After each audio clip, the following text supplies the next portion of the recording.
Gerund किसको बोलते हैं?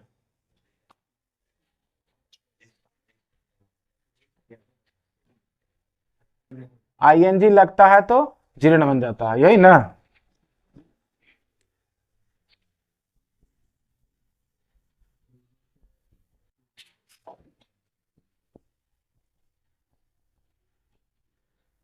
राम इज प्लेइंग, वाक्य क्या है? Ram is playing. यहां पे प्ले में आईएनजी लगा हुआ है, क्या ये जिरंड है? नहीं है। क्यों नहीं है?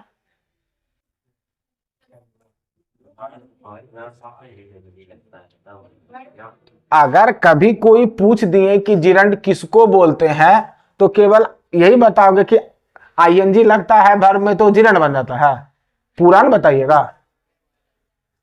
आईएनजी लग जाने के बाद नाउन बन जाना चाहिए। क्या बन जाना चाहिए? नाउन बन जाना चाहिए। ठीक, ये तो हिंदी इंग्लिश का हो गया कि जब वर्ब में आईएनजी लगाएंगे, जब हम लोग वर्ब में आईएनजी लगा देंगे और ये क्या बन जाएगा? नाउन, तब इसको क्या बोलेंगे? जिरंड। ठीक, मान लिए। हिंदी इंग्लिश में, हिंदी में कैसे पहचानोगे कि यहां पे जिरंड है या नहीं है? ना का रूप होगा, और क्या, एक चीज विशेष ध्यान रखना, कुछ एक ऐसा विशेष वर्ड है, खास वर्ड है, स्पेशल, कुछ एक ऐसा विशेष शब्द तुमको मिलेगा। विशेष वर्ड बोलो, शब्द बोलो, स्पेशल वर्ड बोलो, जो बोलना है बोल लो। जब आपको स्पेशल वर्ड्स मिलेगा, स्पेशल वर्ड्स का लिस्टिंग में अभी 4 गो लिखे हो, ये 2 छठा होगा। ये सभी स्पेशल वर्ड में आएगा। Start, stop, look forward to, with a view to, worth और माइंड।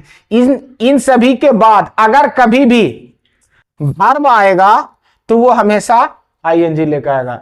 तो ये स्पेशल वर्ड्स जो भी होगा ना, तुमको इसको ध्यान रखना होगा।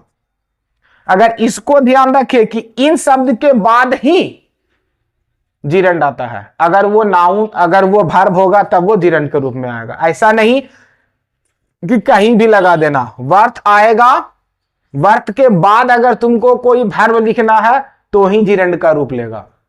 स्टार्ट के बाद अगर तुमको कोई वर्ब लिखना है तो ही वो जिरंड का रूप लेगा। स्टॉप के बाद अगर कोई वर्ब लिखना है तभी वो जिरंड का रूप लेगा। बात समझ में आ रही है? क्या बोल रहे हैं? लुक फॉरवर्ड टू के बाद कोई वर्ब लिखना है, किस रूप में आएगा? जिरंड के रूप में। वर्थ के बाद कोई वर्ब लिखना है, किस रूप में आएगा? जिरंड के फॉर्म में। माइंड के बाद कोई वर्ब लिखना है, किस फॉर्म में आएगा?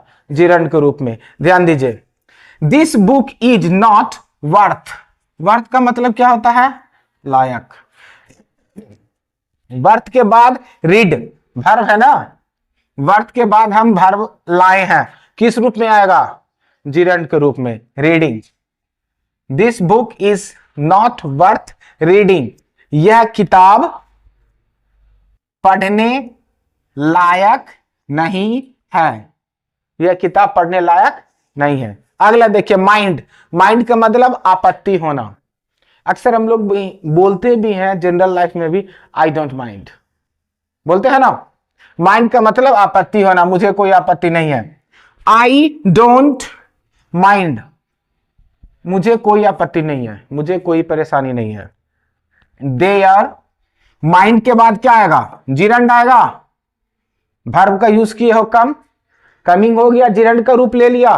और जिरंड के पहले आने वाला नाउन कैसा होता है? पॉजेसिव डिग्री में होता है।